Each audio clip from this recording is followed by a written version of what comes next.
So Art, let's start from the beginning. You were born in York, Pennsylvania? York, Pennsylvania, which is a small city just north of Baltimore. It's on the Pennsylvania, what we call the Mason-Dixon line. And you might remember in history, Mason-Dixon line divided the north and the south. So we called it up south. Yeah, York was up south. And most of the African Americans or black folks that lived in York came north looking for work in the manufacturing, because we had heavy manufacturing like Caterpillar tractor and York air conditioning. And they came up in waves, different times, in the 30s, 40s, and 50s. Probably from Virginia, as far as we know. There's a Carter plantation in Virginia, and I've been able to actually identify one of the owners of that plantation. So I grew up at a time when things were still quasi-segregated.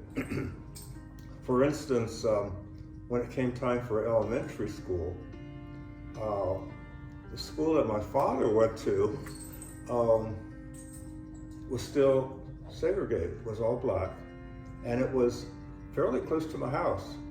But there was a white school, all white, that was equal distant. Almost, if you walked it off by feet, they were the same distance from home. And it was called Central.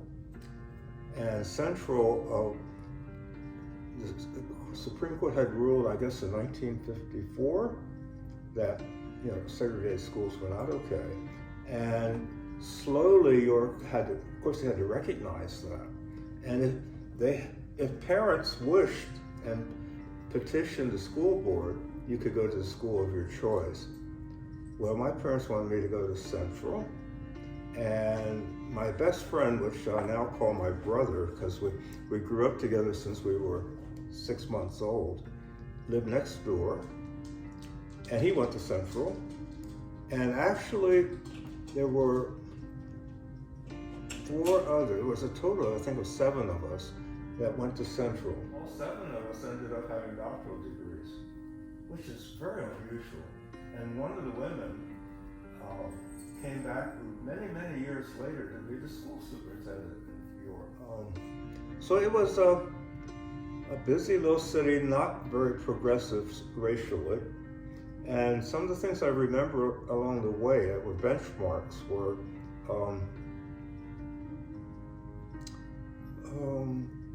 the integration, the swimming pools. There was only 2 municipal swimming pools. And when the court ruled that pools had to be integrated also, along with the schools, the city shut down the pools, and there was no swimming. And that's how I ended up going to the YMCA. My brother Ron and I were the first 2 African Americans to be in the Y. They never had any. And initially they said no, but by that time we were in high school. That's how long it. And one of the high school teachers, Schmidt, was a real advocate for my brother Ron because he knew he could swim. And he wanted him to come to possibly be a member of the swimming team. And that was unheard of. And there was so much resistance. I just talked to Ron about this recently, that they did not want him to be able to get in the water. Eventually, but we all ended up in the water, but it was a real issue. And how Ron got in was, one day he was working around the pool. He could work there, and someone needed help, and he dove in and pulled the kid out. And then they thought, well, okay, I guess you can get in the water. Other benchmarks that I remember about York was many years later, after college, I came back, and I couldn't get good housing in York. You just graduate, you're 21, and I didn't want to live at home with my parents, which I did for 6 months or so, but I wanted to get an apartment. And one of the main streets named after King George. Of course, York is a very British-like city because its sister city across the river is Lancaster, so they're named after the Duke of York and the Duke of Lancaster, the red and white rose cities.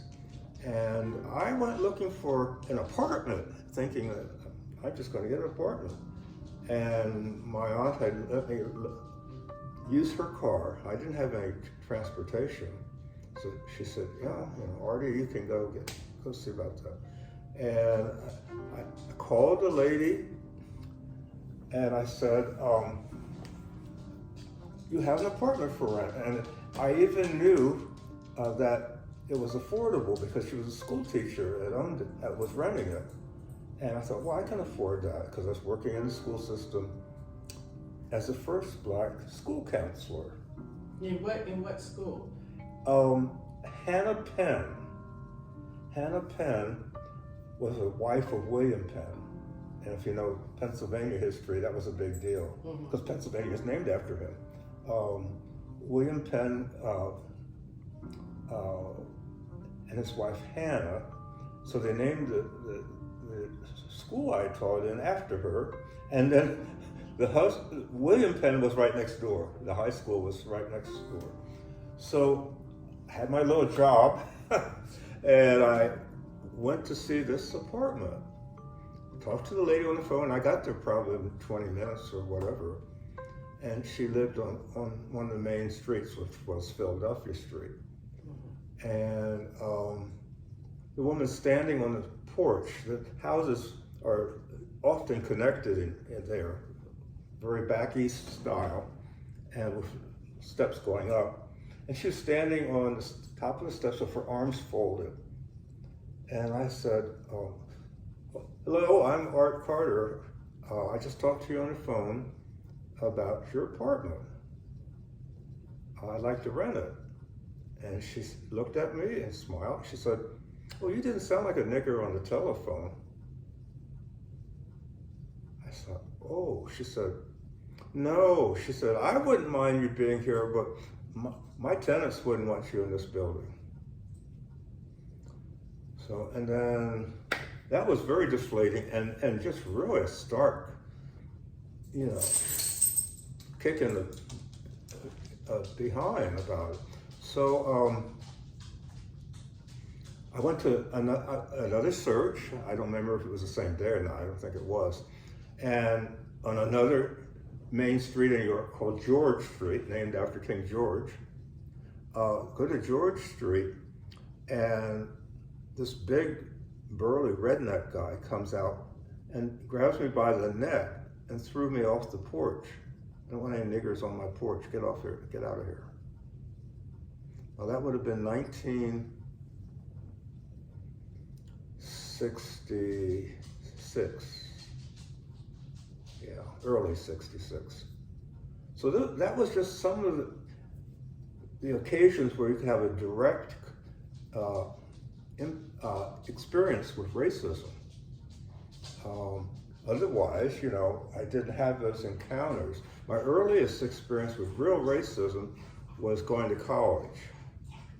I went to Penn State, and with a good friend from York, who recently died a couple of months ago. Peter Solomos and I were buddies, and we just thought we'd hang. We always did things together, so we thought when we get to Penn State, we want to get in a fraternity. Fraternity was very social. So we did not know that the university ran buses to all the fraternity houses. This is beginning of school or right before classes start, so that you could see the experience. I mean, it's a big deal. Large school, and I think there were 32 fraternities. And so we chose the 3 that we would like to visit. Not knowing very much about it, just let's go see. Well, after we did our tour, and you went in and had, whatever, 7-Up or something, and cookies and things, they tried to be sociable. We learned that we didn't need to do any tours of fraternities at Penn State other than the three black fraternities, which I was not even aware of at the time. I later did join Alpha Phi Alpha, and I'm very glad I did. And Peter, who was Jewish, only needed to go to 4 Jewish houses. None of the others would have accepted it, because they had covenants that until recent years prevented them from allowing people of color to join. So is that why the black frats started? Was because they were, why did the black fraternity system, to your knowledge, why did that start? Yeah, well, I am sort of aware of that because I was curious. What I understand about Alpha Phi Alpha was the first black fraternity, something to sort of be proud of. I think it was found in 1906, at Cornell. And my cousin was an Alpha there at Cornell. And for that very reason, they saw fraternal life and they thought it would be great, but you could not get access to it. So yes, that's exactly why they were formed. And later, they became powerful agents for change. The Alphas formed the NAACP much later, and the National Urban League. So those two groups came out of the fraternity life of Alpha Phi Alpha. And so I didn't really understand anything else about that system, but many years later I realized with those, almost like the same issue in real estate, they had actual clauses that prevented them from bringing in people. There was one fraternity that had a black member while I was there, and he was the exception. He made it, whatever that meant.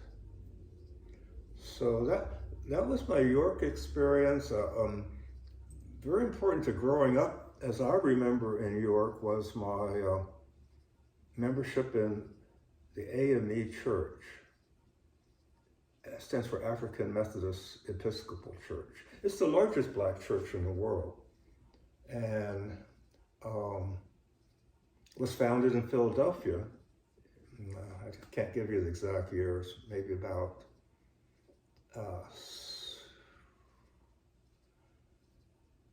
in the late 1700s. And its emblem is the anvil and a hammer. If you know what anvils are in blacksmith shops where you pound on them, that's where the church was founded, in a blacksmith shop. Because before that, blacks could go to the white church, the largest white church in Philadelphia.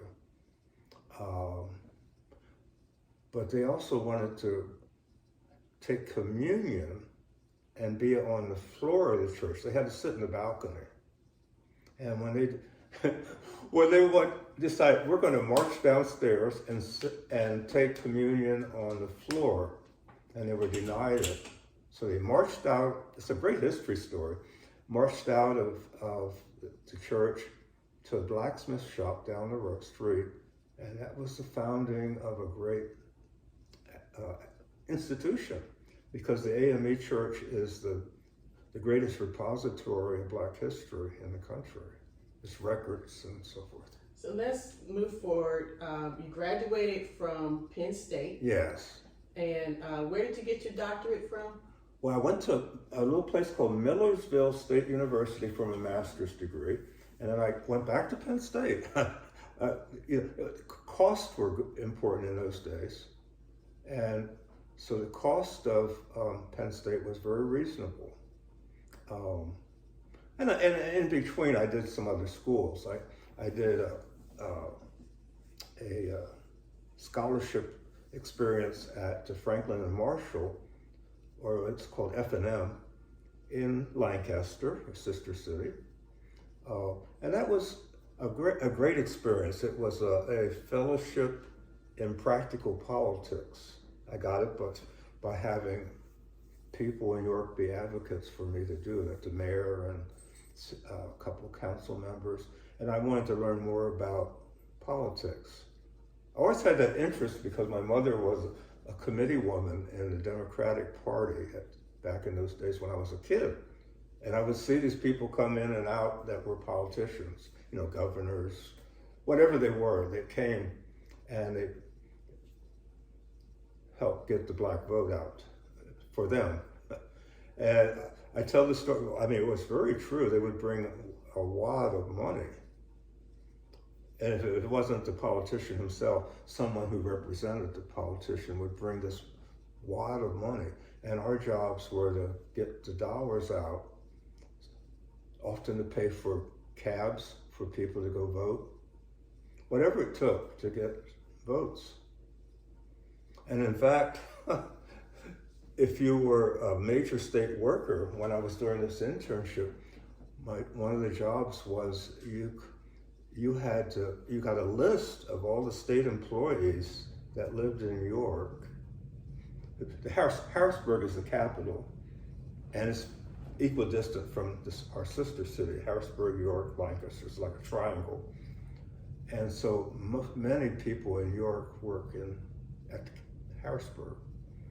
And so I would get this list, and you would have to make house calls or phone calls and get a pledge from them for how much money they're going to give for the election. That was your way of securing your job, holding on to it. So I learned a lot about the depths of politics. So what is your doctorate in? It's in counseling, counselor education, and student personnel. You say, what is that? Well, it's applied psychology. It allowed me to be a school counselor initially, and then later to be work on campuses with students. I always had an interest in students, so it allowed me to have an appointment eventually as associate professor in counselor education. So I could help train more people to become school counselors, psychologists, and social workers. Those were the three areas.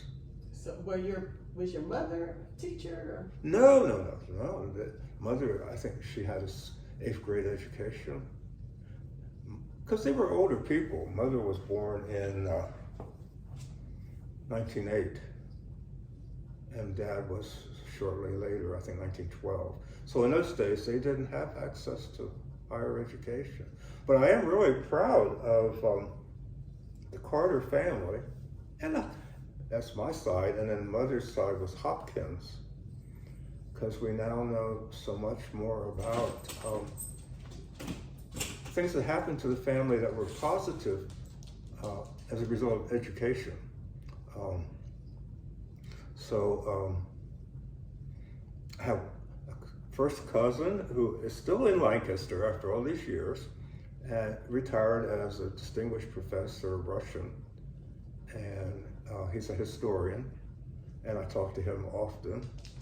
And my play brother, who has a doctorate in education, who did Harvard and University of Pennsylvania in Philadelphia. So it was lots of education. And I had an uncle who was my favorite guy, and who I think had some role in shaping me, because Uncle John, he was my superintendent of Sunday school.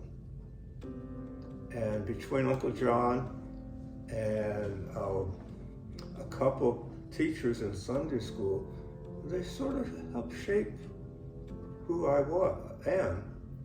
And I think it was jazz piece, well,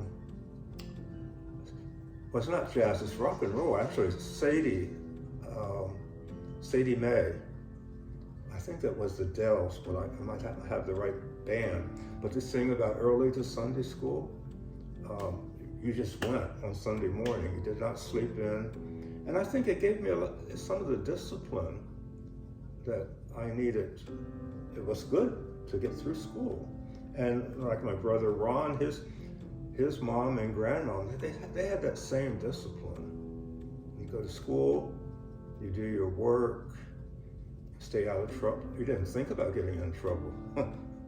I can't tell you some of the stories, but if my brother Ron, whatever his mom said, when she called or his grandmom called, Mamie was a tough character, and she didn't take any, "You boys get in here." She would holler at early evenings, time to come home. And that's one of my earliest memories about what was good about school was when it was time to come home, the history, this is trivia, but York had a fire department where at 7 o'clock every evening, the fire bells rang all over town. And that was a signal of the time to do your schoolwork and to be off the streets. I guess it goes back to colonial days when they had town criers. You may have heard that term. And town criers would go around walking the streets. They would holler, "All is well, safe." And so when we heard the fire bells at 7, you better be in the house and do your schoolwork. None of this, you did not run the streets in those days. It was not. The folks that did that, well, you know, they had their own experiences, but that was not mine. This would have been my mother's father. And above here is my aunt, Mary, and this was my father's sister. And she was sort of the patriarch of the Carter family. This is my mom and dad. That's Elijah Carter, Arthur Elijah. He went by. And Florence Hopkins Carter. Okay.